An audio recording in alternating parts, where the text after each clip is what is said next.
कर जाएंगे। जब मीटिंग हुई, तमाम आवेदन आ रहे थे, वहां पर भीड़ बिल्कुल नजर नहीं आ रही थी। ऐसे लग रहा था कि कोई आएगा तो आएगा, नहीं आएगा तो नहीं आएगा। और शायद अभी तक पार्षद पद की भी लिस्ट जारी नहीं हुई है।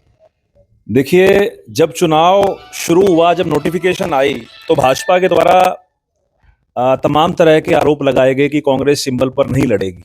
लेकिन उसका जवाब प्रदेश कांग्रेस नेतृत्व ने कल मेयर के प्रत्याशियों का ऐलान करके दिया। और जो रही एमसीओ की बात, जब से भाजपा की एमसी की लिस्ट आई है, भाजपा में तरह तरह की खिलाफत हो लोग रही है। आपके कुछ संपर्क में भी हैं। देखिए, राजनीति में संभावनाएं तो बनी रहती हैं। और एमसी का जो चुनाव है, छोटा चुनाव होता है, भाईचारे का चुनाव है। सामाजिक तौर पर जिनकी छवि अच्छी है और सामाजिक समीकरण, सभी धर्मों जातियों के लोगों को सम्मिलित करके कांग्रेस की लिस्ट बहुत जल्द आ जाएगी। क्या वो आत्मविश्वास कांग्रेस में नजर आएगा? हालांकि विधानसभा चुनाव के दौरान वो आत्मविश्वास नजर तो आ रहा था, लेकिन जिस दिन वोटिंग हुई और जिस दिन काउंटिंग हुई, उस दिन वो पूरा धुंधला हो गया था। यूं लग रहा था वो सब नकली सा था। दो तरफ का जो चेहरा होता है वो नजर आ रहा था। देखिए, ये तो आपकी जो बात है, मैं इससे सहमत नहीं हूं, क्योंकि चुनावी नतीजों के बाद विभिन्न प्रकार के विश्लेषण हुए। 8 तारीख तक कोई व्यक्ति हरियाणा में ये नहीं कह रहा था, मैं इंक्लूडिंग नायब सिंह सैनी जी को इंक्लूड करूंगा। हमें तो अंदर की बात पता है।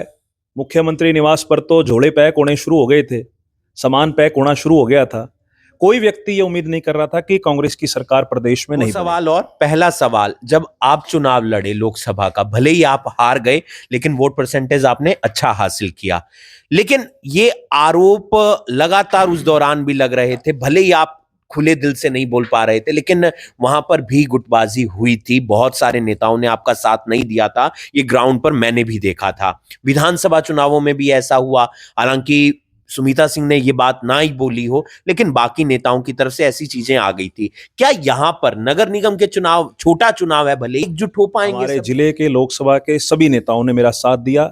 प्रेस कॉन्फ्रेंस करके मैंने सभी नेताओं का, कार्यकर्ताओं का और करनाल की जनता का आभार व्यक्त किया था। और रही इस निगम चुनाव की बात, आप देखेंगे कि सभी नेता एक प्लेटफॉर्म पर आकर मनोज वधवा के लिए, हमारे एमसीज के प्रत्याशियों के लिए मिलकर जोर लगाएंगे। नमस्कार, आप देख रहे हैं अभी अभी ब्रेकिंग। मैं हूं आपके साथ हिमांशु नारंग। नगर निगम चुनावों का बिगुल बज चुका है और तमाम जो नेता हैं वो अब पूरी तैयारी में जुटे हुए हैं। एक तरफ रेणु बाला गुप्ता को बीजेपी से उम्मीदवार बनाया गया है मेयर पद के लिए, तो दूसरी तरफ मनोज वधवा हैं, कांग्रेस के उम्मीदवार हैं और एक नेता जिन्होंने कमान संभाली हुई है और पूरा ध्यान दे रहे हैं, वो हैं दिव्यांशु बुद्धि राजा। और इन्होंने लोकसभा का चुनाव भी लड़ा था मनोहर लाल के खिलाफ। दिव्यांशु, पूरी कमान एक बार फिर से आपके ही हाथों में, आप ही सारथी बने हुए हैं सभी के और आगे लेकर चल रहे हैं अपनी टीम को करनाल में। देखिए, सभी के कलेक्टिव एफर्ट होते हैं। हम भी अपनी जिम्मेवारी निभा रहे हैं, पार्टी का एक एक कार्यकर्ता अपनी जिम्मेवारी निभा रहा है। मेरे साथ सरदार त्रिलोचन सिंह जी हैं, वो बड़ी मजबूती से डटे हुए हैं और सभी कार्यकर्ता जो है एक साथ होकर इस चुनाव को मजबूती से संभाल रहे हैं। सबसे पहले तो मैं आपके माध्यम से प्रदेश कांग्रेस नेतृत्व का आभार व्यक्त करता हूं कि करनाल की जन भावनाओं के मुताबिक मनोज वधवा जी को मेयर के रूप में यहाँ प्रत्याशी बना के भेजा है। क्योंकि पिछली बार जब मनोज वधवा जी ने चुनाव लड़ा तो पूरी सरकार के खिलाफ इंडिपेंडेंट चुनाव उन्होंने लड़ा और जो चुनाव था बड़ा इंटरेस्टिंग चुनाव था, बड़ा क्लोज कंटेस्ट था। एक तरफ पूरी सरकार थी और एक तरफ मनोज वधवा अकेले थे, लेकिन बावजूद उसके इतना कड़ा मुकाबला उन्होंने दिया। लेकिन इस बार तो कांग्रेस का निशान उनके साथ है। कांग्रेस का शीर्ष नेतृत्व सीधे तौर पर उन्हें आशीर्वाद मिला है। कांग्रेस का एक एक कार्यकर्ता, एक एक यहाँ के करनाल जिले के हमारे सभी नेताओं का आशीर्वाद उन्हें प्राप्त है। और मुझे लगता है कि मनोज वधवा जी, जो कसर पिछली बार रह गई थी, इस बार करनाल की जनता के प्यार और आशीर्वाद से भारी मतों से वो यहां से चुनाव जीत कर जाएंगे। जब मीटिंग हुई, तमाम आवेदन आ रहे थे, वहां पर भीड़ बिल्कुल नजर नहीं आ रही थी। ऐसे लग रहा था कि कोई आएगा तो आएगा, नहीं आएगा तो नहीं आएगा। और शायद अभी तक पार्षद पद की भी लिस्ट जारी नहीं हुई है। देखिए, जब चुनाव शुरू हुआ, जब नोटिफिकेशन आई, तो भाजपा के द्वारा तमाम तरह के आरोप लगाए गए कि कांग्रेस सिंबल पर नहीं लड़ेगी। लेकिन उसका जवाब प्रदेश कांग्रेस नेतृत्व ने कल मेयर के प्रत्याशियों का ऐलान करके दिया। और जो रही एमसीओ की बात, जब से भाजपा की एमसी की लिस्ट आई है, भाजपा में तरह तरह की खिलाफत हो रही है। आप देख रहे होंगे अलग अलग वार्डों में जो इनके पुराने लोग थे, जो 15-15 साल से 20-20 साल से भाजपा से जुड़े हुए लोग हैं, वो भाजपा से इस्तीफा दे रहे हैं। लोग सोशल मीडिया के ऊपर पोस्ट कर रहे हैं। थोड़ा सा सब्र रखिए, पार्षदों की लिस्ट भी आएगी, मजबूत प्रत्याशियों को मैदान में उतारा भी जाएगा और कलेक्टिव एफर्ट के साथ हमारा मेयर भी और सभी एमसी मजबूती से चुनाव लड़ेंगे भी और जीतेंगे भी। क्या वही लोग आपके कुछ संपर्क में भी हैं? देखिए, राजनीति में संभावनाएं तो बनी रहती हैं और एमसी का जो चुनाव है छोटा चुनाव होता है, भाईचारे का चुनाव है।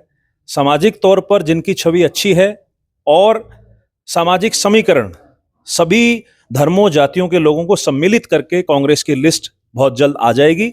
लिस्ट लगभग तैयार है और मेरा ऐसा मानना है कि हाईकमान को हमने वो लिस्ट भेज दी है और किसी भी पल जो है वो लिस्ट आ सकती है। क्या वो आत्मविश्वास कांग्रेस में नजर आएगा?